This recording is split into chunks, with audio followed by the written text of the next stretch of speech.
வணக்கம் நேயர்களே, எதிர்ச்சொல் நிகழ்ச்சிக்கு உங்கள் அனைவரையும் அன்புடன் வரவேற்கிறோம். 2019 நாடாளுமன்ற தேர்தல் திமுக தலைமையிலான கூட்டணியில் காங்கிரசிற்கு எத்தனை இடங்கள் என்கிற கேள்விக்கு தமிழகத்தில் 9 இடங்கள் ஒதுக்கப்பட்டிருக்கிறது. அது மட்டுமல்லாமல் புதுச்சேரி என்கிற ஒரு தொகுதி, மொத்தம் 10 தொகுதிகள் ஒதுக்கப்பட்டிருக்கிறது. இந்த சூழலில் திமுக காங்கிரசினுடைய அந்த கூட்டணிக்கான அவசியம் ஏன் ஏற்பட்டிருக்கிறது விவாதிக்க நாம் கடமைப்பட்டிருக்கிறோம். இன்றைக்கு நம்முடைய நிகழ்ச்சியிலே திமுகவினுடைய சட்டமன்ற உறுப்பினரும் முன்னாள் அமைச்சருமான க பொன்முடி அவர்கள் கலந்து கொண்டிருக்கிறார்கள். அது மட்டுமல்லாமல் காங்கிரசினுடைய சட்டமன்ற உறுப்பினர் விஜயதாரணி, பத்திரிகையாளர் கோவிடனின் ஆகிய 3 பேரை வரவேற்று நாம் நிகழ்ச்சிக்குள் செல்லலாம். 3 பேருக்குடைய வணக்கம். நான் முதல்ல பொன்முடி சார்கிட்ட விரும்புகிறேன். காங்கிரஸ் திமுகவினுடைய கூட்டணி ஏன் இந்த காலகட்டத்தில் அவசியம்? குறிப்பாக இன்று மத்தியிலே நடைபெற்று கொண்டிருக்கிற பிஜேபி ஆட்சி ஒரு மதவாத ஆட்சி, பாசிச ஆட்சி. அந்த ஆட்சிக்கு எதிர்ப்பாக இந்திய நாட்டிலே ஒரு வலுவான கூட்டணியை உருவாக்க வேண்டும் என்று திராவிட முன்னேற்றக் கழகமும் தளபதியும் விரும்பியதன் அடிப்படையில் தமிழகத்தில் மட்டுமல்ல இந்திய அளவிலேயே அனைத்து எதிர்க்கட்சிகளையும் அழைத்து பேசி ஒரு கூட்டணியை உருவாக்குகிற முயற்சியிலே தளபதி ஈடுபட்டு அதிலே கிட்டத்தட்ட வெற்றியும் கண்டிருக்கிறார் என்று தான் சொல்ல வேண்டும். அந்த அடிப்படையிலே தான் தமிழகத்தை பொறுத்தவரையில் இன்று இடஒதுக்கீட்டிலே காங்கிரஸ் கட்சியும் திராவிட முன்னேற்றக் கழகமும் ஒப்பந்தம் செய்து கொண்டிருக்கின்றன.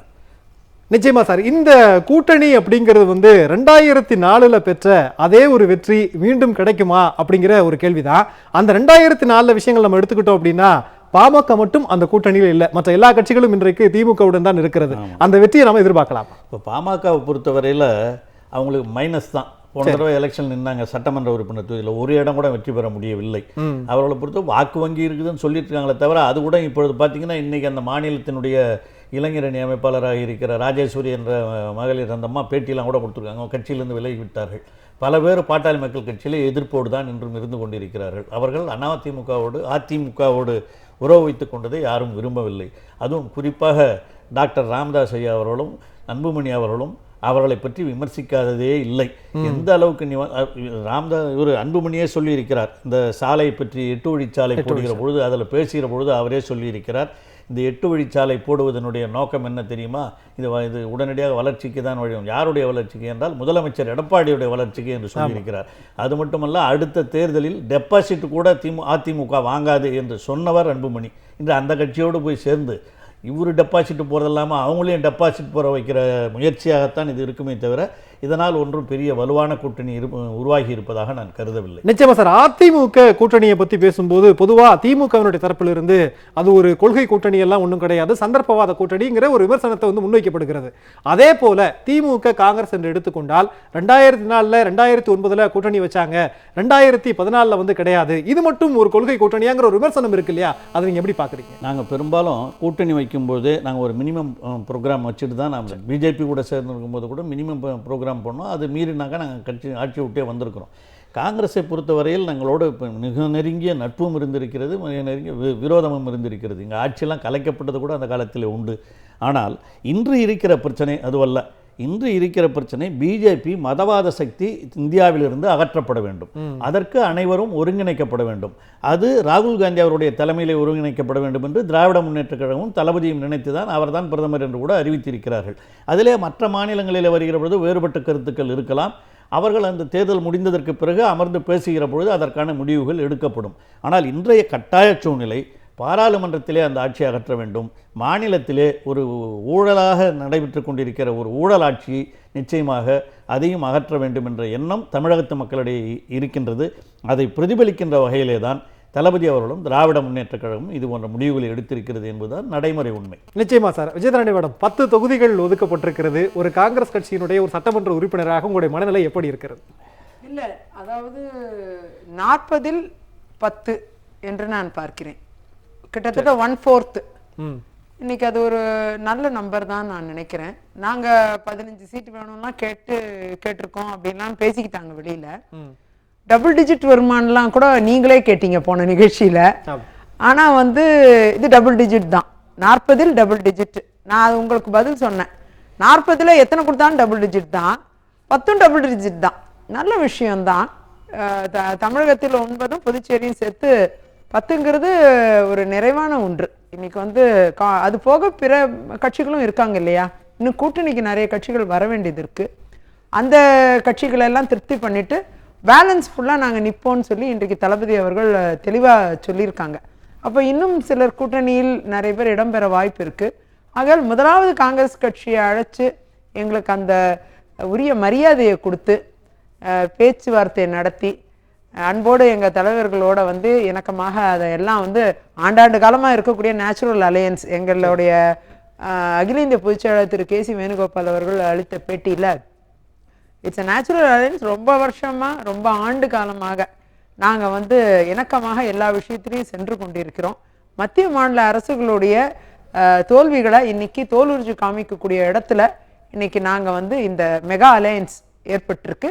இது வெற்றி கூட்டணி என்று ரொம்ப தெளிவா நிச்சயமா இல்ல, இயற்கையான ஒரு கூட்டணிங்கிற விஷயத்தை நம்ம ஏத்துக்கிட்டு தான் ஆகணும். அதையும் தாண்டி இயற்கை அப்படிங்கிறதையும் தாண்டி கொள்கை அளவிலான கூட்டணி அப்படிங்கிறது இப்போதைய சூழலுக்கு எந்த வகையில எந்த அவசியப்படுது அப்படின்னு நான் நினைக்கிறேன். ஏன்னா சார் பேசும்போது சொன்னாங்க அந்த மதவாத ஆட்சியை அகற்றணும் அப்படிங்கறத ஒரு பெரிய விஷயமா அஜெண்டாவா இருக்கிறது. அப்படிங்கும் போது இந்த இயற்கையான கூட்டணிங்கிறதையும் தாண்டி தற்போதைய சூழலுக்கு எந்த வகையில திமுகவும் காங்கிரஸும் இணைவது அவசியம்?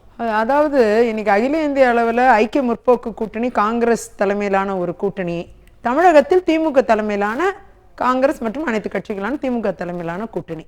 இந்த கூட்டணி ஒரு வலுவான கூட்டணி என்று ஏன் நம்ம பார்க்க வேண்டும்னா, கொள்கை ரீதியாக ஒரு பக்கம் வந்து மதச்சார்பற்ற தன்மையை ஏந்தி நிற்கிற கட்சிகள் ஒன்றிணைகின்றன. இன்னைக்கு அனைத்து மக்களுக்குமான ஒரு கூட்டணி இது.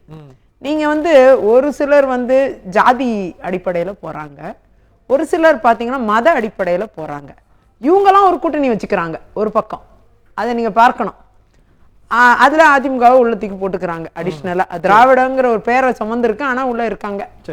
ஆனா வந்து இங்க பாத்தீங்கன்னா காங்கிரஸா இருக்கட்டும் திமுகவா இருக்கட்டும் இணைகிற வேற எந்த கட்சியா இருக்கணும், அங்க வந்து மதமும் கிடையாது ஜாதியும் கிடையாது. நீங்க அதை தான் பார்க்கணும். எல்லாருக்குமான ஒரு கூட்டணி, அனைத்து மக்களுக்குமான கூட்டணி, கொள்கை ரீதியாக சரியான அந்த மதச்சார்பற்ற அண்ணன் அவர்கள் சொன்னாங்க அந்த மதச்சார்பற்ற ஒரு கூட்டணி, அது வலிமையான கூட்டணி அவங்க சொன்னதுக்கு ஆழமான அர்த்தம் இருக்கு. நிச்சயமா ஒரு மக்களுக்கான ஒரு கூட்டணி நீங்க சொல்றீங்க.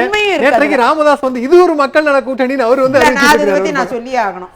இது வந்து உண்மையான ஒரு கூட்டணி. இங்க பாத்தீங்கன்னா பிரச்சனைகளுக்காக மக்களுக்காக பிரச்சனைகளுக்காக குரல் கொடுக்கிற கூட்டணி. இங்க வந்து வேலை வாய்ப்பு இல்லைங்கிறதையும் தாண்டி வேலை இழந்தவர்களுக்காகவும் நாட்டு மக்களின் கண்ணீருக்காகவும் வறுமைக்காகவும் மக்களை மீட்டெடுக்க வேண்டும் என்ற உண்மை உணர்வுக்காகவும் போராடுகிற கூட்டணி இது. இங்க அரசியலுக்கெல்லாம் அப்பாற்பட்டு இந்த உணர்வு இருக்கு.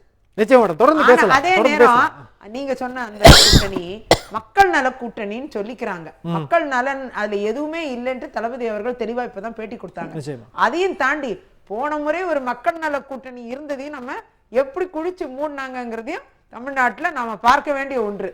அப்படி மக்கள் நலன் இல்லாத மக்கள் நல கூட்டணிகள் எத்தனை உருவானாலும் அது எந்த மக்களின் நலனையும் பாதுகாக்க போறதில்லை.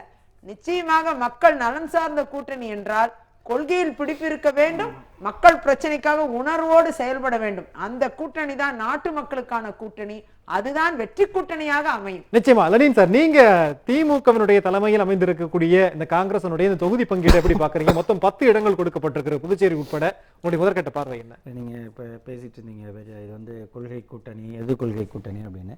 தேர்தல் களத்தை பொறுத்தவரை வெற்றியை கணக்கிட்டு தான் கூட்டணி முதல்ல அமையும். கொள்கை ஒரே கொள்கை உள்ளவங்கலாம் தனித்தனி கட்சியா இருக்க வேண்டிய அவசியம் இல்லை, ஒன்னாவே இருக்கலாம். ஆனால் கொள்கையை தாண்டி ஒரு குறிக்கோள் ஒன்று இருக்கும். ஒவ்வொரு தேர்தலுக்கும் ஒரு குறிக்கோள் இருக்கும். நிச்சயமாக முன்னாள் அமைச்சர் அவர்கள் சொன்னது போல அவங்க பிஜேபியோட இருந்தாலும் கூட குறைந்தபட்ச பொது செயல் திட்டம்னு ஒன்று உருவாக்கப்படுறது. அது ஒரு குறிக்கோள், என்ன பண்ண போறோம், நம்ம எதை முன்னெடுக்க போறோம். அப்ப இந்த தேர்தல் அப்படிங்கிறது இந்த 40 தொகுதிக்கான நாடாளுமன்ற தேர்தல் மட்டுமல்ல, 21 தொகுதிக்கான சட்டமன்ற இடைத்தேர்தல் இருக்கு. அதையும் நாம இது பண்ணோம். ஆக ரெண்டு ஆட்சிக்கும் மீதான தீர்ப்பாக மக்கள் அளிக்க போறது என்ன அப்படிங்கிறதுக்கான தேர்தல். நான் இந்த இடத்துல தான் எப்படி பார்க்குறேன் அப்படின்னா, அதிமுக அரசு அதனுடைய 2 ஆண்டு கால இந்த ஆட்சி செல்வி ஜெயலலிதா அவர்கள் மீண்டும் பொறுப்பேற்றதுலேருந்தே வச்சுங்க, அவங்க மறைவுக்கு பிறகு இருக்கக்கூடிய இந்த 2 ஆண்டுல என்ன நடந்திருக்கு, என்ன செயல்பாடு நடந்திருக்கு, உள்ளாட்சி அமைப்புகள் என்ன நடந்திருக்கு, அல்லது மற்ற திட்டங்கள் என்ன நடந்திருக்கு அப்படிங்கிறது ஒன்று. இந்த 2 ஆண்டுகளில் மத்திய அரசு இந்த தமிழ்நாட்டை எப்படி கையாண்டு இருக்கிறது, அது நீட் தேர்வில் தொடங்கி ஜிஎஸ்டி வரி விதிப்பிலிருந்து எல்லாத்திலும் தமிழகத்துக்கு கிடைக்கக்கூடிய உரிமைகள் அது எப்படி செயல்பட்டிருக்கு, நாடு முழுக்கவே அதனுடைய இது எப்படி இருக்கு, ரஃபேல் விமானத்திலிருந்து இப்போ நடந்திருக்கக்கூடிய காஷ்மீர் தாக்குதல் வரைக்கும் அது எப்படி கையாளுது ஒரு பிரச்சனையை, அது மக்கள் நலன் சார்ந்து கையாளுதா அல்லது சொந்த நலனுக்காக கையாளுதா அப்படிங்கிறது. எனவே மத்தியில் இருக்கக்கூடிய மதவாத கொள்கையை கொண்டிருக்கக்கூடிய, அதை தாண்டி மதவாத கொள்கை என்பதை தாண்டி சமூக நீதியை சிதைக்கக்கூடிய, அரசியல் சட்டத்திற்கே அரசியல் சாசனத்திற்கே சவால் விடக்கூடிய வகையிலே இருக்கக்கூடிய ஒரு ஆட்சிக்கு எதிராகவும், அதுபோலவே எந்த வகையிலும் தமிழகத்தின் நலனை உரிமைகளை காப்பதில் சிறிதும் அக்கறை இல்லாமல் மத்திய அரசு சொல்வது போல் செயல்படக்கூடிய மாநில அரசுக்கு எதிராகவும் நடக்கக்கூடிய தேர்தலாக தான் நான் இதை பார்க்குறேன். எனவே இந்த இடத்துல காங்கிரஸுக்கு 10 தொகுதிகள் அப்படிங்கிறது அவங்க விஜயதாரணி அவர்களுக்கு அது நிறைவானதாக இருக்கும். முன்னாள் அமைச்சருக்கு சரி நம்ம கூட்டணியில் வந்தவங்களுக்கு கொடுத்துட்டோன்னு இருக்கும்.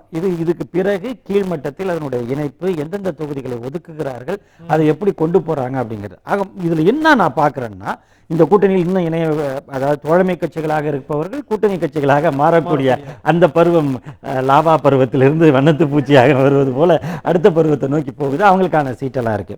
இதில் என்னென்ன இவங்களுடைய பலம் அப்படின்னு நான் பார்க்குறேன். நான் பாமக மற்ற கட்சிகளை நான் குறைச்சி மதிப்பிடல. அதற்கான ஓட்டு வங்கிகள் இருக்கு. அது எப்படி தேர்தல் களத்தில் எல்லா தேர்தலையும் ஒரே மாதிரி அமைஞ்சிருக்கா அப்படிங்கிறதுல வேணா மாறுபடலாமே தவிர அந்தந்த கட்சிக்கான ஓட்டு வங்கி இருப்பது ஒரு பத்திரிகையாளர் கூட்டணியில் இடம் பிடித்த போது வெற்றி அதிகமாக இருந்திருக்கிறது. இல்ல, அவங்க 2009க்கு முன்னாடி வரை பாமக எந்த கூட்டணியில் இடம்பெறுகிறதோ அந்த கூட்டணி தான் அதிக சீட்டுகளை வெல்லும், பாமகவும் அதிக இடங்களை பெறுங்கிற ஒரு நிலைமை இருந்துச்சு. ஆனா 2009 மக்களவை தேர்தலில் அது மாறுனுச்சு.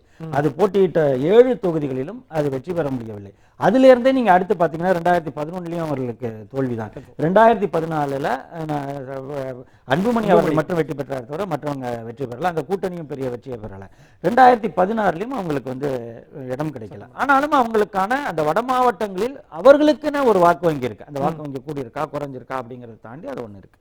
ஆனால் இது கடந்து அது ஒரு அணியா சேர்ந்திருக்கும் பொழுது பிஜேபிக்கு சில தொகுதிகள் இருக்கக்கூடிய வாக்குபலம், அதிமுகவுக்கு இருக்கக்கூடிய இயல்பான அந்த வாக்குபலம், பாமகவோட வாக்குபலம், இதை நாம புறக்கணித்து விட்டு தேர்தலை நம்ம எதிர்கொள்ள முடியாது. ஆனால் என்னன்னா, நான் சொன்னது மாதிரிதான் 2 ஆட்சி, இந்த 2 ஆட்சி மீதும் மக்கள் என்ன தீர்ப்பளிக்க போகிறார்கள். நீங்க மத்தியில் உள்ள ஆட்சியை நோக்கி மோடி ஆட்சி வேண்டுமா வேண்டாமா அப்படிங்கறதுதான் இப்ப அளிக்க போற தீர்ப்பு. அந்த ஆட்சியை மாற்ற வேண்டும் என்று நாடு முழுவதுமான ஒரு அலையும் அதற்கான அணிகளும் உருவாக்கப்படுகிறது. அதே நேரத்தில் இந்த 21 சட்டமன்ற தொகுதி இடைத்தேர்தலின் முடிவுகள் சரியாக அமையுமானால் அது இங்க மாநில ஆட்சியுமே மாற்றக்கூடிய ஒரு சூழல் இருக்கு. அப்படிப்பட்ட இடத்துலதான் இந்த கூட்டணி என்பது, திமுக காங்கிரஸ் கூட்டணி என்பது மக்களின் அதிருப்தியை எப்படி தங்களுக்கு சாதகமாக தேர்தல் களத்தில் மாற்றப் போகிறது, அதற்கு என்ன வியூகத்தை ஸ்டாலின் வகுக்கப் போகிறார், காங்கிரஸ் கட்சி அதுக்கு எப்படி ஒத்துழைக்கிறது, மற்ற தோழமை கட்சிகள் எப்படி இருக்க போகின்றன, கள செயல்பாடுகள் எப்படி இருக்க போகின்றன என்பதுதான் முக்கியம். நிச்சயமா சார், 2014 மோடி அலை அப்படிங்கிற ஒரு அலை வீசுனுச்சுன்னு சொன்னாங்க. 2019 பொறுத்த வரைக்கும் மோடி வேண்டாம் என்கிற ஒரு அலை வீசுகிறத நம்மால பார்க்க முடிகிறது. ஆகவே இயல்பாகவே அவங்களுக்கு ஒரு வாக்கு வங்கி இருந்தாலும் கூட, பாமக அதிமுக இருந்தாலும் கூட அந்த ஓட் பேங்க் வருமா அப்படிங்கிற சந்தேகமாக இருக்கிறது. மோடி அலை, நரேந்திர மோடி அலை இப்ப கோ பேக் மோடி அலையா மாறி சார். அதாவது இப்போ மோடி அலை, மோடிக்கு எதிரான ஒரு அலை வீசி கொண்டிருக்கிறது. பாஜகவுடன் அதிமுக கூட்டணி வைத்ததே போதும் அதிமுக வீழ்ச்சி அடைகிறதுக்கு அப்படிங்கிற விமர்சனங்கள்லாம் ஒரு பக்கம் இருக்கட்டும். அதை தாண்டி காங்கிரஸோடு திமுக கூட்டணி அப்படின்னா இதற்கு முன்னால அங்கம் வகித்த போது, கூட்டணியில் இருந்த போது செய்த விஷயங்களை கொண்டு வாக்கு சேகரிப்பதுங்கிறத யதார்த்தமான ஒரு விஷயம். அப்போ அந்த திட்டங்கள் எல்லாம் எதெல்லாம் நிறைவேற்றினாங்க அப்படிங்கிற திட்டங்கள் எல்லாம் சொல்ல வேண்டிய ஒரு கடமை இருக்கிறதுல முக்கியமான திட்டங்களை நீங்க பட்டியலிடலாம். பொதுவாக காங்கிரஸ் பீரியட்ல இருக்கும்போது தான் நம்ம மினிஸ்டரிங் டிஎம்கே மினிஸ்டர்ஸ் சொன்னாங்க தேசிய நெடுஞ்சாலைகள் பூரா கூட அந்த காலத்தில் தான் போட்டோம். காங்கிரஸ் காலத்தில் இருக்கும்போது தான் இப்போ அந்த டிவியை அந்த ஃபோனுக்கு 5 பைசா குறைச்சது, ராஜா காலத்தில் குறைச்சதெல்லாம் அதுதான் குறைச்சிருக்கிறோம். காங்கிரஸ் ஆட்சியில் இருக்கும்போது தான் தமிழ்நாட்டை பொறுத்தவரையில் மாநில சுயாட்சிங்கிறதுக்கு ஓரளவுக்கு இருந்தது. ஓரளவுக்கு அதை நான் முழுசாக சொல்ல மாட்டேன், ஏன்னா ஆட்சியில் கலைச்சது அவங்க தான். சரி, இந்த மாதிரி ஒரு அளவுக்கு இருந்து நம்ம கேட்டதை கொடுக்கக்கூடிய ஒரு நிலைமை காங்கிரஸ் ஆட்சி இருக்கும்போது இருந்தது. நாம் பெற வேண்டியவர்களை பெற்றோம். நீங்கள் இன்னும் கேட்டிங்கன்னா காங்கிரஸ் ஆட்சி இருக்கும்போது தான் டிஆர் பாலு அவர்கள் அந்த சமுத்திரத்தில் ஒரு சாலை போடுவதற்கான வாய்ப்புகளை எல்லாம் கூட உருவாக்கி தந்தார். அதெல்லாம் நின்று போச்சு. இப்போ அந்த மாதிரி சூழ்நிலை சேதி திட்டத்தை கொண்டாந்தவரும் நாங்கள் தான் கொண்டாந்தோம். அந்த மாதிரி வளர்ச்சிக்கான திட்டங்கள், தொழிற்சாலைகள் பூரா பெரும்பாலும் அந்த காலத்தில் தான் மாறன அண்ணன் இருக்கும்போது தான் இங்கே எல்லாமே ஐடிலாம் கொண்டாந்து கொடுத்தாங்க. அதெல்லாம் பல்வேறு நிகழ்ச்சிகள் காங்கிரஸோடு நாங்கள் கூட்டு வைத்திருக்கிற பொழுது தமிழகத்திலே வளர்ச்சி ஏற்பட்டிருக்கிறது. நான் அதெல்லாம் சொன்ன விட நீங்கள் பெரும்பாலும் இப்போ நினச்சிக்கிட்டிங்கன்னா இது பாசிட்டிவாக நாங்கள் செஞ்சதை சொல்கிறத விட இப்போ மக்களுக்கு இருக்கிற உணர்வு, அதுதான் லெனின்னு சொன்னார், இவங்களும் சொன்னாங்க. சொன்னது என்னன்னு சொன்னால் ஆன்டி இன்கம்பரன்ஸ் ஃபேக்டர் இருக்குது இன்றைக்கி. சரி, அதுவும் இந்த பிஜேபி இருக்கான 4.5 வருஷமாக வெளிநாட்டிலே சுற்றி நின்றுட்டு இப்போ தான் 4 மாதமாக தமிழ்நாட்டு பக்கம் வர்றார். அது கூட புயல் அடிக்கும்போது வரல. இப்போ வந்துட்டு போகிறார் எய்ம்ஸ் மருத்துவமனைக்கு அடிக்கல் நாட்டுறேன்னு சொல்லி. அந்த எய்ம்ஸ் மனை அறிவிக்கப்பட்டது எப்போ தெரியுங்களா? 2015 பிப்ரவரியில் எய்ம்ஸ் மனையை மதுரையில் அமைப்போம்னு அறிவித்தது பிரதமர் அறிவித்தார். 2015, இன்றைக்கி 4.5 வருஷம் ஆகிப்போச்சு. இந்த 4.5 வருஷத்தில் இப்போ தான் வந்து அடிக்கல் நட்டுறாருன்னா இவரை பற்றி இந்த நாட்டு மக்கள் என்ன நினைப்பாங்க? அது மட்டும் இல்லை, இந்த டைம்ஸ் ஆஃப் இந்தியா பத்திரிகையில் எழுதியிருந்தாங்க, அதை வந்து உண்மை அறியும் இதில் கேட்டு அதை பற்றி விளக்கமாக கொடுத்துருந்தாங்க. 13 எய்ம்ஸ் நாங்கள் ஆரம்பிப்போம்னு சொன்னாங்க. 5 எய்ம்ஸ் தான் ஆரம்பித்தாங்க. 5க்கு வந்து பணமே கொடுக்கல, இன்னும் இதுவரையில் கொடுக்கல. இன்னும் கொடுக்காத மட்டும் இல்லை, உத்தரப்பிரதேசத்தில் எடுத்துக்கிட்டிங்கன்னா அங்கே வந்து 2000 கோடி ரூபாய் எஸ்டிமேட்டில் 2020க்குள்ளே நாங்கள் கட்டிடுவோம்னு சொன்னாங்க. இன்னை வரல 10% தான், 98 கோடி தான் பணமே ஒதுக்கிருக்காங்க. 2000 கோடி எங்கே, 98 கோடி எங்கே? அந்த அளவுக்கு ஒரு ரொம்ப மோசமான ஒரு ஃபால்ஸ் ப்ராமிசஸ், தவறான இதெல்லாம் கொடுக்குறது. மக்களுக்கு இதெல்லாம் தெரியாமல் இல்லை. இப்போ நம்ம கூட தெரியாமல் இருக்கலாம். அதான் நீங்கள் தான் தொலைக்காட்சி மூலமாக எல்லாத்தையும் போட்டுனுக்கிறீங்களாங்காட்டி ஜனங்க பூரா, அதுவும் வீட்டில் உட்காந்துருக்கிற மகளிர் பூரா நாடகம் பார்க்குறாங்களா இல்லையோ, இப்போ தொலைக்காட்சியில் வர செய்திகளாக, அதுவும் இந்த மாதிரி எலெக்ஷன் டைமில் நேற்றுலேருந்து பார்த்தீங்கன்னா யாரும் டிவி நிறுத்தவே இல்லை. யார் எந்தெந்த அலையன்ஸு அதெல்லாம் ரொம்ப ஆர்வமாக இருக்கிறார்கள். ஒரு காலத்தில் அரசியல் விழிப்புணர்வு இல்லாமல் இருந்த காலம் வேறு. திராவிடர் இயக்கம் தமிழகத்தில் தோன்றிய பிறகு அரசியல் விழிப்புணர்வு என்பது ரொம்ப வளர்ச்சி பெற்றிருக்கிற ஒரு சூழல். அப்படிப்பட்ட ஒரு சூழலில் இன்றைக்கி பிஜேபி அரசாங்கம் அவங்க கொடுத்த ஜிஎஸ்டியாக இருக்கட்டும், அவங்க வந்து நாணய மதிப்பு குறைப்பாக இருக்கட்டும், இதனால் ஏறி இருக்கிற விலைவாசிகள், இது மாதிரிலாம் அவங்க வந்து ஒரு ஆன்டி இன்கம்பரன்ஸ். இவங்க வந்து இது இருந்தாலும் நடக்கலை, சொன்னதை இதுவும் செய்யலை, 15 லட்ச ரூபா கொடுக்குறாங்க, அதெல்லாம் ஒன்றுமே இல்லை, வேலை வாய்ப்புகள்லாம் பெருகும்னாங்க, அதுவும் இல்லை. அதெல்லாம் பார்த்து நாட்டு மக்கள், படித்தவர்கள், இளைஞர்கள், மகளிர் எல்லோருமே அந்த ஆட்சியை வந்து மாற வேண்டும் என்பதில் நீங்கள் முதல்ல கேட்ட மாதிரி ஆன்டி மோடி வேவ் இப்போ ரொம்ப ஜாஸ்தியாக இருக்குது. தமிழ்நாட்டில் மட்டும் இல்லை, இந்தியா பூரா இருக்குது. அது தமிழ்நாட்டில் ரொம்ப அதிகமாக இருக்குது. ஏன்னா இது பெரியார் தோன்றிய மண். இதில் வந்து மதவெறிகளுக்கெல்லாம் இடம் கிடையாது. அதோடு என்ன பிஜேபியில் என்ன பண்ணுறாங்க, தமிழ்நாட்டை பொறுத்தவரையில் தமிழ்நாட்டில் எப்படியாவது தமிழ் மொழியினுடைய முக்கியத்துவத்தையே குறைக்கணுங்கிற அடிப்படையில் சமஸ்கிருதம், ஹிந்தி இதெல்லாம் புகுத்தணுங்கிறது மறைமுகமாக. சாப்பாட்டுக்கு கறி சாப்பிடக்கூடாது, ஆட்டுக்கறி மாட்டுக்கறின்னு சொல்கிறதுக்கெலாம் ஒரு பார்லிமெண்ட்லேருந்து பேசுகிறான்னா அதை விட மோசம் என்ன இருக்க முடியும்? ஆக இது வந்து யூனிட்டி இன் டைவர்சிட்டி, வேற்றுமையில் ஒற்றுமை காண்கிற நாடு இந்தியா. அதில் வந்து நாங்கள் ஒற்றுமை, ஒரே இந்தியா, ஒரே மொழியெல்லாம் சொல்லிட்டு வந்து பிஜேபி நீங்கள் பூரா நினைப்பது யாரும் ஏற்றுக்கொள்ள முடியாது. நிச்சயமா சார். அதாவது ஒரு பக்கம் கூட்டணி அமைந்தது மகிழ்ச்சி அப்படின்னு இருந்தாலும் கூட இன்னொரு கேள்வி முன்வைக்கப்படுகிறது. நாளைக்கு வந்து திமுக காங்கிரஸினுடைய கூட்டணி வெற்றி பெற்று ஆட்சியில் அமர்ந்த விட்டதுக்கு பிறகு நீட்ல போராடி ஒரு விஷயத்தை முன்வைக்க முடியுமா, கேட்டு பெற முடியுமா, விலக்கு பெற முடியுமா? அதுக்கப்புறம் வந்து பார்த்தீங்கன்னா பொருளாதாரத்தில் இந்த உயர்ந்த சாதி அந்த பிரிவினருக்கு 10% இடஒதுக்கீடு, திமுகவுக்கு ஒரு பார்வை இருக்கிறது, காங்கிரஸுக்கு ஒரு பார்வை இருக்கிறது. அப்போ இது எப்படி இந்த கூட்டணியை நம்ம எப்படி பார்க்கறதுங்கிற ஒரு கேள்வி இருக்கு இல்லையா சார்? நீட்டை பொறுத்தவரையில் காங்கிரஸும் அதில் ஒன்றும் எதிர்க்க மாட்டாங்கன்னு தான் நினைக்கிறேன். அவங்க இருந்தபோது தான், கலைஞர் இருக்கும்போது அவங்கக்கிட்ட சொல்லி தான் நீட்டு தமிழகத்துக்கு மட்டும் எக்ஸம்ஷன் வாங்கி வச்சிருந்தது கலைஞர் பீரியடில் தான், காங்கிரஸ் இருக்கும்போது தான். அதே மாதிரி கண்டிப்பாக தளபதி அவர்கள் நீட்டை பற்றியெல்லாம் பேசி ஒரு உறுதியாக நிச்சயமாக நீட்டு தமிழகத்தில் நுழையாத அளவிற்கு செய்வார் என்ற நம்பிக்கை நிச்சயமாக எங்களுக்கு இருக்கிறது, மக்களுக்கும் இருக்கிறது. அதே மாதிரி 10% சொன்னி இந்த சமூக நீதி கொள்கைங்கிறதுக்கும் பிஜேபிக்கும் சம்பந்தமே இல்லை. நாங்கள் இடஒதுக்கீடு இங்கே இருக்கிற தமிழ்நாட்டில் இருக்கிற காங்கிரஸ்காரங்களாம் இடஒதுக்கீட்டுக்காக போராடியவர்கள், ஏற்றுக்கொண்டவர்கள், அதில் ஒன்றும் வேறுபட்ட கருத்து இருக்க முடியாது. அதனால் பொருளாதார ரீதியாக இந்த இடஒதுக்கீடு இருக்க வேண்டும். அதுவும் பொருளாதாரத்தோடு எல்லா பொருளாதாரத்தையும் கிடையாது, உயர்ந்த ஜாதிக்காரர்களுக்கு இடையில் இருக்கிற பொருளாதார ரீதியான கம்மியாக இருக்கிறவங்களுக்கு கொடுக்குறோன்னு சொல்லியிருக்கிறாங்க. அதுவே சமூக நீதிக்கு எதிரானது. நம்ம தமிழ்நாட்டினுடைய வரலாற்றில் இந்த பொருளாதார ரீதியாக கொண்டு வருவதற்கு எம்ஜிஆர் காலத்திலேயே முயற்சி செய்து தோல்வியுற்றவர். 9000 ரூபாய்க்கு மேலே மாதம் வருமானம் இருந்ததுன்னா, அப்போல்லாம் நான் வந்து பகுத்தறிவாளர் கழகத்திலேருந்து தமிழ்நாடு பூரா பேசினேன் அதை பற்றி. 9000 ரூபா இருக்கும்போது 9000க்கு மேலே வாங்கினா அரசு ஊழியர்களுக்கு 9000 ரூபா மாதத்துக்கு இல்லாமல் கூட வருஷத்துக்கு 9000ங்கிறது சாதாரணமான விஷயம். அந்த 9000 ரூபாய்க்கு மேலே இருக்கவங்களுக்கு நாங்கள் இடஒதுக்கீடு கிடையாதுன்னு சொன்னார். அதில் வந்து இதில் ரொம்ப எதிர்த்து போராட்டம்லாம் பண்ணோம், எவ்வளோ பண்ணி பார்த்தோம். திராவிட முன்னேற்ற கழகத்தில் கலைஞர் சார்பில், பெரியார் இயக்கத்தின் சார்பாக நிறைய போராட்டங்கள்லாம் நடந்தது.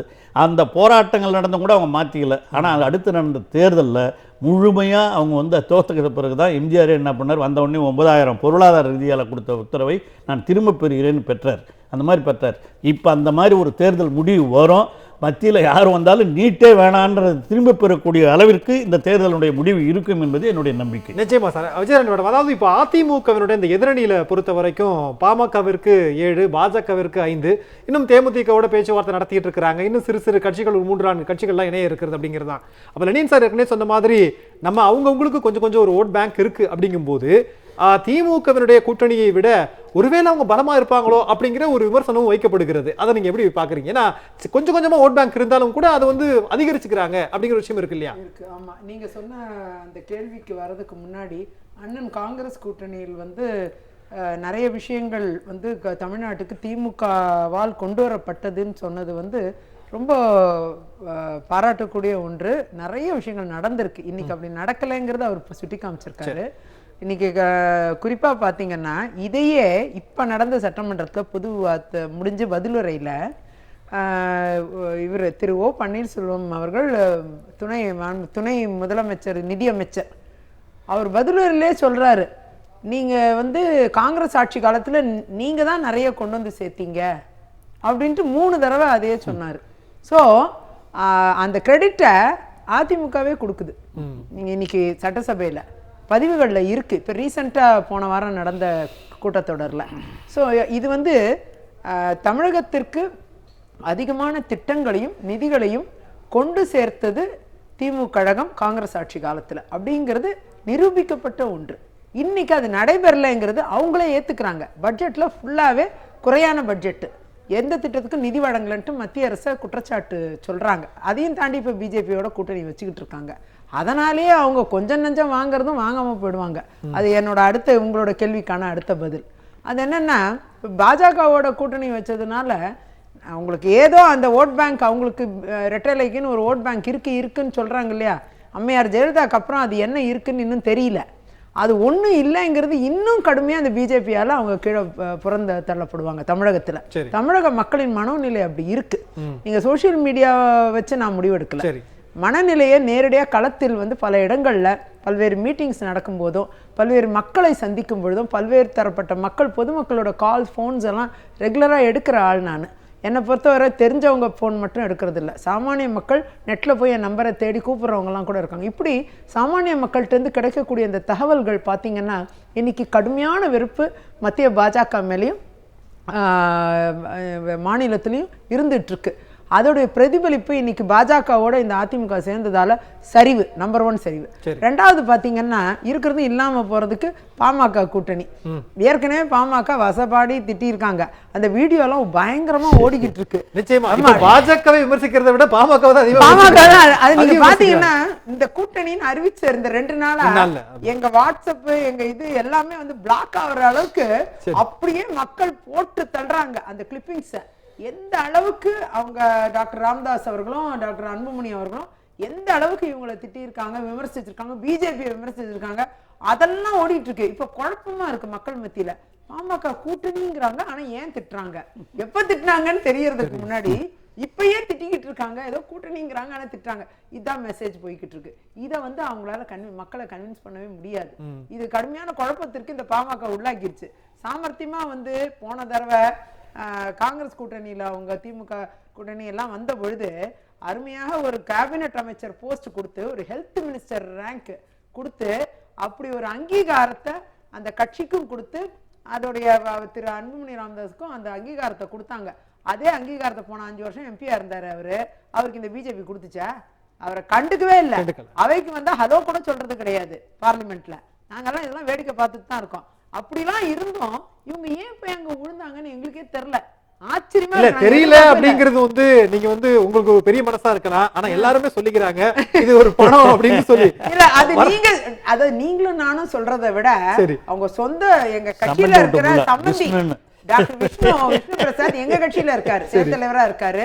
உண்மையாவே அவர் நேத்து வந்து மனம் வெறுத்து போய் அவர் வந்து தாங்க முடியாம பல்வேறு விஷயங்களை உண்மைகளை அவர் போட்டு உடைச்சிட்டாரு. நீங்க இந்த மாதிரி செஞ்சதுனால ஒண்ணு நீங்க நன்றி மறந்துட்டீங்க. உங்களை உயர்த்தி வச்சு காங்கிரஸ் கட்சியும் திமுக உங்களை உயர்த்தி வச்சு உங்களுக்கு மரியாதை கொடுத்துச்சு, அதை நீங்க மறந்துட்டீங்க. ரெண்டாவது 10 அஜெண்டாக்கு மேல 11 அஜெண்டா என்ன பணமா அப்படின்ட்டு அவர் கேள்வி கேட்டிருக்காரு. இதை விட சொந்த சம்பந்தியே கேள்வி கேட்கறாங்கன்னா இதை விட ஒண்ணு வேணுமா? ஏன் பாமக தனக்கு இருக்கக்கூடிய ஒவ்வொரு டிஸ்ட்ரிக்ட்லயும் அவங்களுக்கு ஒவ்வொரு தொகுதியிலையும் ஒரு சிறிய செல்வாக்கு இருக்குன்னு நினைக்கக்கூடியத அதனால ஒரு சரிவு அவங்களுக்கு நிச்சயமா மேடம். அதனால சரியக்கூடிய எல்லாம் ஒன்னா சேர்ந்திருக்கு. அததான் நான் சொல்ல வரேன். அதனால்தான் திமுக காங்கிரஸ் கூட்டணி இன்னும் பலம் பொருந்திய கூட்டணியா மாறிக்கிட்டு இருக்கு. நீங்க அதை தான் பார்க்கணும். ஆகையால் இது மக்களுக்கான இந்த கூட்டணி பெரிய அளவில் மக்களுடைய மனநிலை அறிந்த கூட்டணி, மக்களுக்கான திட்டங்களை கொண்டு வரும் கூட்டணி, நிறைவேற்றும் கூட்டணி. அது மட்டும் இல்ல, இன்னைக்கு நாட்டு மக்கள் துன்பப்பட்டு கொண்டிருக்கிறார்கள், வறுமையில் செத்து நிச்சயம் மேடம், தொடர்ந்து கொண்டிருக்கிறார்கள். பேசலாம். அதாவது காப்பாற்றுகிற ஒரு இன்றைய கூட்டணி. அரசியல் சூழல்ல திமுக ஒரு பெரிய பிரம்மாண்டமான கட்சியாக எப்போதும் இருந்து கொண்டிருக்கிறது. ஆனா என்னன்னா இந்த அதிமுகவினுடைய இந்த வாக்கு அப்படிங்கிறது இப்ப சிதறி கிடக்கு. சின்ன சின்ன சில்லுகளா அங்க ஒரு பக்கம் பிரிஞ்சிருக்காங்க, இங்க ஒரு பக்கம் பிரிஞ்சிருக்காங்க. அப்படி இருக்கிற போது திமுகவிற்கான இந்த ஓட்டுங்கிறது ரொம்ப பெருசா இருக்குது. அப்ப சூழல்ல ஏன் திமுக தனிச்சே இந்த நாடாளுமன்ற தேர்தலில் களம் காண கூடாது அப்படிங்கிற சில விஷயங்கள் கூட இருக்கு. ஏன் அப்படின்னா தேசிய கட்சிகள் என்று வருகிற போது மாநில சுயாட்சியை பற்றி ஒரு கேள்வி முன்வைக்கப்படுகிறது. சார் கூட பேசும்போது காங்கிரசினுடைய தோழமை தான் முழுக்க நான் மாநில சுயாட்சி என்று வரும்போது சப்போர்ட் பண்ண மாட்டேன் அப்படிங்கிறார். 2019 நாடாளுமன்ற இந்த தேர்தல் களத்தில் திமுக தலைமையிலான இந்த கூட்டணியில் காங்கிரஸ் ஏற்கனவே இணைந்திருந்தது என்பது அனைவரும் அறிந்த ஒன்றுதான். தற்போது தமிழகத்தில் 9 தொகுதிகள், புதுச்சேரியில் என்று மொத்தம் 10 தொகுதிகள் ஒதுக்கப்பட்டிருக்கிறது. இந்த சூழலில் புதுச்சேரி முதலமைச்சர் நாராயணசாமி அவர்கள் தொலைபேசியில் நம்முடன் இணைந்திருக்கிறார். அவருடன் பேசலாம். சார் வணக்கம். தற்போது திமுக தலைமையிலான இந்த கூட்டணியில் மொத்தம் 10 தொகுதிகள், அதாவது புதுச்சேரி தொகுதி ஒதுக்கப்பட்டிருக்கிறது. உங்களுடைய மனநிலை எப்படி இருக்கிறது? அதாவது திராவிட முன்னேற்ற கழக காங்கிரஸ் மற்ற கூட்டணி கட்சியோட கூட்டணி ஒரு வெற்றி கூட்டணி. ஏற்கனவே எங்களுடைய காங்கிரஸ் கட்சியுடைய தலைவர் மரியாதைக்குரிய ராகுல் காந்தி அவர்களும், திராவிட முன்னேற்ற கழகத்துடைய தலைவர் மரியாதைக்குரிய ஸ்டாலின் ஐயா அவர்களும் ஏற்கனவே நல்லுறவோடு இருக்கிறார்கள். குறிப்பா இந்த 10 தொகுதியை பொறுத்த வரைக்கும் தமிழகத்தில் 9 தொகுதி, புதுச்சேரி மாநிலத்தில் 1 தொகுதி என்பது புதுச்சேரி மாநிலத்தை பொறுத்த வரைக்கும் எங்களுக்கு மகிழ்ச்சி அளிக்கிறது. தமிழக தலைவர்கள் இருக்கிற சூழ்நிலையை கருத்தில் கொண்டு காங்கிரஸ் தலைவர்கள் எல்லோரையும் கலந்து ஆலோசித்து அவர்கள் இந்த முடிவுக்கு வந்திருக்கிறார்கள். அவர்கள் அந்த முடிவுக்கு வரும்போது அதை நாம் ஏற்றுக்கொண்டுதான் ஆக வேண்டும். நிச்சயமா சார், நீங்க ஒரு வெற்றி கூட்டணி அப்படின்னு சொல்லி திமுக தலைமையிலான இந்த காங்கிரஸ் இணைந்திருக்கக்கூடிய இந்த கூட்டணியை பத்தி நீங்க சொல்றீங்க. எதிரணியினர் அது ஒரு மக்கள் கூட்டணி அப்படின்னு அதிமுக தலைமையில் அமைந்திருக்கக்கூடிய அந்த பாஜக, பாமக, இன்னும் இணையவிருக்கிற சில கட்சிகள் அது ஒரு பெரிய மக்கள் நல கூட்டணி, நாங்க தான் வெற்றி பெற போறோம், நிறைய கட்சிகள் சேர்றாங்கன்னு சொல்றாங்களே, அந்த கூட்டணி நீங்க எப்படி பாக்குறீங்க? அதாவது நிறைய கட்சிகள் சேரலாம், ஆனா நிறைய கட்சிகள் சொன்னாலும் அந்த கட்சிகளுடைய பின்புலம் என்னன்னு பார்க்கணும். பாரதிய ஜனதா கட்சி ஒரு மதவாத கட்சி. அனைத்து இந்த அண்ணா திராவிட முன்னேற்ற கழகத்துக்கு ஆட்சியில் 10 ஆல் பிரிக்கப்பட்டவர்கள். அவங்களோடு கூட்டணி சேர்றவங்க எல்லாருமே அதாவது புறநான கருத்துல சொல்றவங்க. பாட்டாளி மக்கள் கட்சி இந்த அனைத்து இந்திய அண்ணா திராவிட முன்னேற்ற கழகம் ஊழல் குறைந்த ஆட்சி அப்படின்னு சொல்லி சொன்ன இந்த பாட்டாளி மக்கள் கட்சி இப்ப சந்தர்ப்பவாத காரணமாக அவங்க கூட சேர்ந்திருக்கிறாங்க. இப்படி பார்க்கும்போது அந்த கூட்டணி சந்தர்ப்பவாத கூட்டணி தவிர மக்கள் நல கூட்டணி இல்லை, இது மக்கள் விரோத கூட்டணி. நிச்சயமா சார், சந்தர்ப்பவாத கூட்டணின்னு சொல்றீங்க. அதே மாதிரியான ஒரு விமர்சனம் திமுக காங்கிரஸ் கூட்டணியின் மீதும் கூட வைக்கப்படுகிறது. ரொம்ப சுருக்கமா நீங்க சொல்லிடலாம் அவங்களுடைய இறுதியா உங்களுடைய பதில. அதாவது காங்கிரஸ் திராவிட முன்னேற்ற கழக காங்கிரஸ் கூட்டணி சந்தர்ப்பவாத கூட்டணி இல்லை. 2004 இணைந்து செயல்பட்டோம், இணைந்து வேலை செஞ்சோம். 2 கட்சிகளை இணைந்து புதுச்சேரி மாநிலம் மட்டுமல்ல தமிழகத்துடைய வளர்ச்சிக்கு மிகப்பெரிய பங்கை டாக்டர் கலைஞர் அவர்கள், மரியாதைக்குரிய ஸ்டாலின் அவர்கள், அது மட்டும் இல்லாம திராவிட முன்னேற்ற கழகத்துடைய முன்னணி தலைவர் அமைச்சர்கள், மத்திய அமைச்சர்கள் போது தமிழகத்துக்கு நிறைய திட்டங்களை கொண்டு வந்தாங்க. இன்னைக்கு பாரதிய ஜனதா கட்சியில ஒரு அமைச்சர் இருக்கார் மத்தியில இருந்து. திராவிட முன்னேற்ற அனைத்து இந்திய அண்ணா திராவிட முன்னேற்ற கழகத்தில் 37 பாராளுமன்ற உறுப்பினர்கள். முழுமையாக மத்தியில் இருக்கிற நரேந்திர மோடி ஆட்சி தமிழகத்தை வஞ்சித்திருக்கிறது. தமிழகத்துக்கு கிடைக்க வேண்டிய நிதி கிடைக்கல, தமிழகத்துக்கான வளர்ச்சி திட்டங்களுக்கு ஒன்றும் கொடுக்கல. இதை விட எல்லாம் தமிழ் மக்களுக்கு விரோதமா நீட்டு தேர்வுல இருந்து, கார்பன் எரிவாயு எடுக்கிறதுல இருந்து, காவிரி நதிநீர் பிரச்சனையில இருந்து, மீனவர் பிரச்சனையில இருந்து ஒட்டுமொத்தமா பாரதிய ஜனதா கட்சி தமிழகத்தை புறக்கணித்து இருக்கிறது. இப்போ சேர்ந்துருக்காங்க அனைத்து இந்த அண்ணா திராவிட முன்னேற்ற கழகம் அவங்க வேற வழி இல்லாம பிஜேபியினுடைய பி டீமா செயல்பட்டவங்க தான் இவ்வளவு நாள் அனைத்து இந்த அண்ணா திராவிட முன்னேற்ற கழகம். அவங்க அந்த கூட்டணியில சேர்ந்துருக்கிறதுக்கு காரணம் அது சந்தர்ப்பவாத கூட்டணி. அனைத்து இந்த அண்ணா திராவிட முன்னேற்ற சேர்ற சொன்னா நாளைக்கு அந்த ஆட்சியே இல்லாம போயிருக்கும். அதுக்காக பாரதிய ஜனதா கூட ஒட்டிட்டு இருக்கிறாங்க அவங்க. நிச்சயமா சார், அதாவது தமிழ்நாட்டு மக்களுக்கு இந்த உதவிகள் எல்லாம் கிடைக்கல அப்படின்னு சொல்லி புதுச்சேரி முதலமைச்சர் வருத்தப்படுறாரு. அது உண்மையிலே மகிழ்ச்சி தான். ஆனா தமிழ்நாட்டினுடைய முதலமைச்சர் அதை பத்தி கவலைப்பட மாட்டாரு அப்படிங்கிறது ஒரு மிகப்பெரிய ஒரு வருத்தமாக இருக்கிறது. தொலைபேசி இணைப்புல உங்களுடைய கருத்துக்களை பகிர்ந்து கொண்டதற்கு நன்றி சார். வணக்கம். அனில் சார், நான் இடைவேளைக்கு முன்னால கேட்ட கேள்விதான். அதாவது ஒரு தேசிய கட்சியோடு ஒரு கூட்டணி வைக்க வேண்டிய ஒரு சூழல் இருந்துகிட்டே இருக்கிறதோ, அதை நீங்க எப்படி பாக்குறீங்க? அது வந்து தவறாக நான் பார்க்கவில்லை. ஒரு அரசியல் இந்தியாவில் இருக்கக்கூடிய இந்த அரசியல் முறையை பொறுத்தவரை உங்களுக்கு வந்து வெற்றி எண்ணிக்கை ரொம்ப முக்கியம். வாக்கு ஒருத்தங்க 4 பேர் நிற்கிறாங்கன்னா அதில் யார் அதிக வாக்கு பெறுகிறார்களோ அவர்கள் மட்டும்தான் வெற்றி பெறக்கூடியவர்கள். இங்கே விகிதாச்சார வாக்கு முறை கிடையாது. அதனால தேர்தலில் ஒருத்தங்க தான் வெற்றி பெற முடியுங்கும் பொழுது அதற்கான கூட்டணி அமைப்பது தவறில்லை. ஆனால் இன்னொரு விஷயம், நீங்கள் இதனால வந்து மாநில சுயாட்சி பேசுகிற கட்சி வந்து எப்படி தனியாக நிற்காம தேசிய கட்சியோட நிற்கிதுன்னு கேட்குறது அது வேற. சுயாட்சி என்பது வேற, தனி மெஜாரிட்டி என்பது வேற, கூட்டாட்சி என்பது வேற, கூட்டணி ஆட்சி என்பது வேற. இங்கே எல்லாத்தையும் போட்டு நம்ம குழப்பிக்கிறோம். இதுக்கான வேறுபாடுகள்லாம் இருக்குது. அதை பற்றிலாம் வந்து முன்னாள் அமைச்சர்லாம் நிறைய ஆய்வு பண்ணவங்க, அவங்களுக்கெல்லாம் தெரியும். இந்த விளக்கிட்டு போகிறதில்ல. ரொம்ப எளிமையாக சொல்கிறேன். 1980 திமுகவும் காங்கிரஸும் கூட்டணியை போட்டு தான் நாடாளுமன்ற தேர்தலை சந்தித்தார்கள். அப்பொழுது கலைஞர் அவர்கள் சொன்னது மத்தியில் கூட்டாட்சி, மாநிலத்தில் சுயாட்சி அப்படிங்கிறதான். அது என்ன அப்படின்னா, மாநிலங்களின் அதிகாரங்கள் அதிகமாக்கப்பட்டு ஒரு ஒன்றிய அரசாக மத்திய அரசு செயல்பட வேண்டும். இதுதான் இதை நோக்கி தான் இந்த நாடு வந்து போயிட்டு இருக்கணும். இன்னைக்கு அதுக்கு நேர் எதிராக ஒரு மத்திய அரசு செயல்பட்டு கொண்டிருக்கிறது.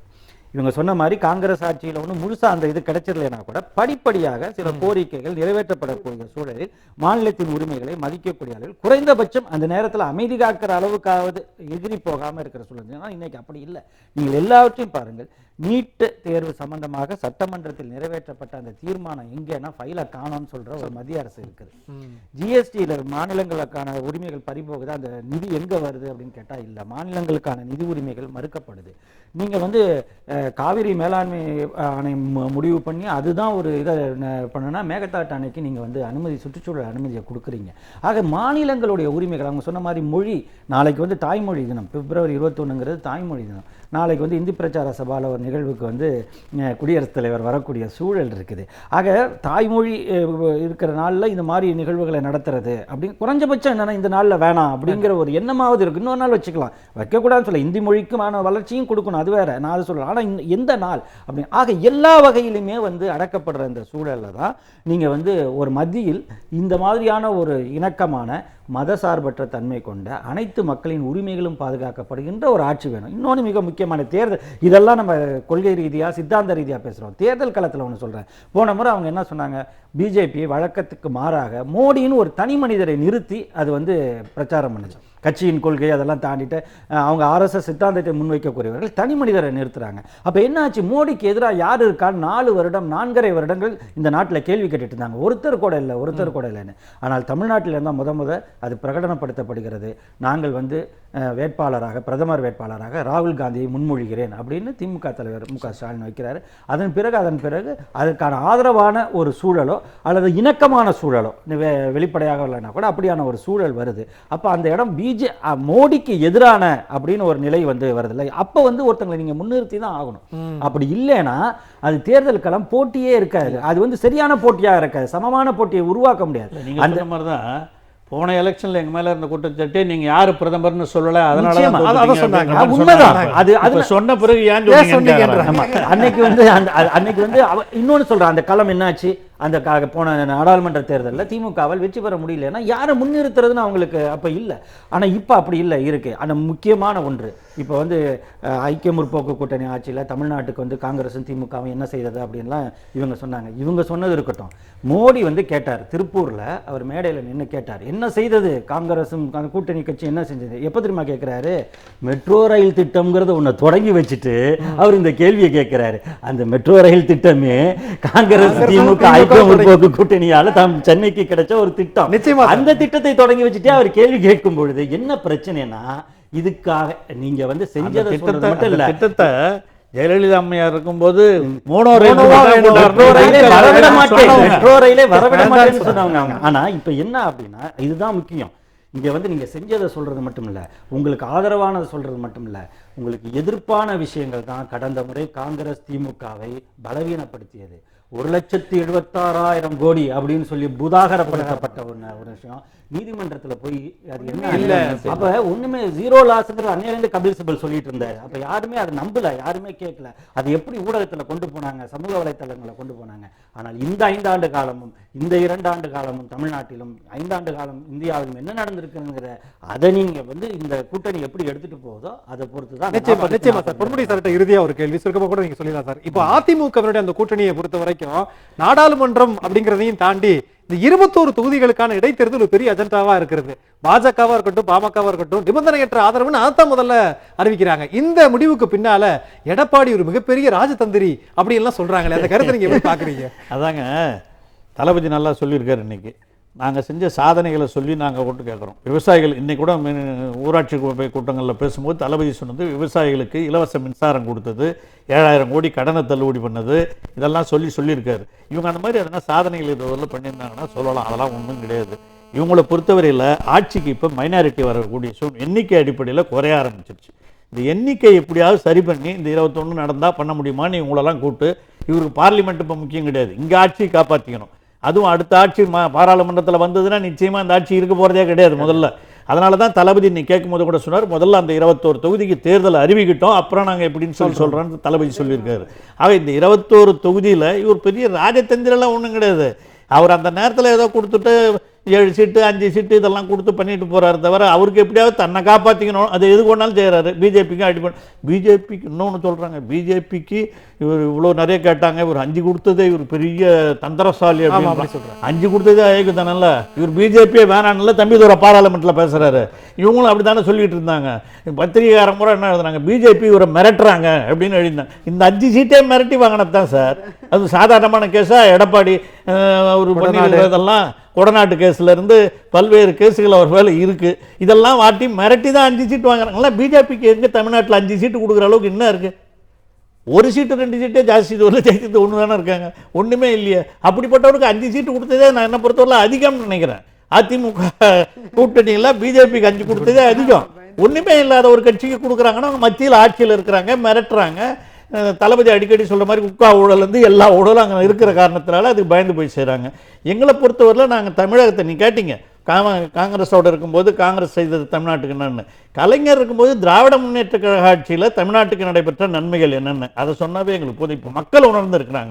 நாங்கள் ஊராட்சி கூட்டத்துக்குலாம் போகும்போது இவங்க சொன்ன மாதிரி எங்கள் எல்லாரும் பேசுகிற மாதிரி நாங்கள் ஊராட்சி கூட்டத்துக்கு போகும்போது தளபதி போனாலும் நான் என் தொகுதியில் 93 ஊருக்கு போயின்னு இருக்கிறேன். அங்கே போகும்போது அவங்கள கேட்டு அவங்கள பேச விடுறோம். நாங்கள் பேசுறது கிடையாது. நாங்கள் பேசுகிறத விட அங்கே இருக்கிற சகோதரிகள் வரதெல்லாம் பேசுதுங்க. அவங்கெல்லாம் பேசும்போதே என்ன சொல்கிறாங்க, இந்த மாதிரி கலைஞர் ஆட்சியில் மகளிர் சுய உதவி குழு தளபதி இருக்கும்போது எல்லாம் நடந்ததுங்க, முதியோர் உதவி திட்டம் எல்லாருக்கும் கிடைச்சதுங்க, இப்போ சுத்தமாக கிடைக்கல, இதுதான் எல்லாருடைய குறைகளாகவும் இருக்கின்றன.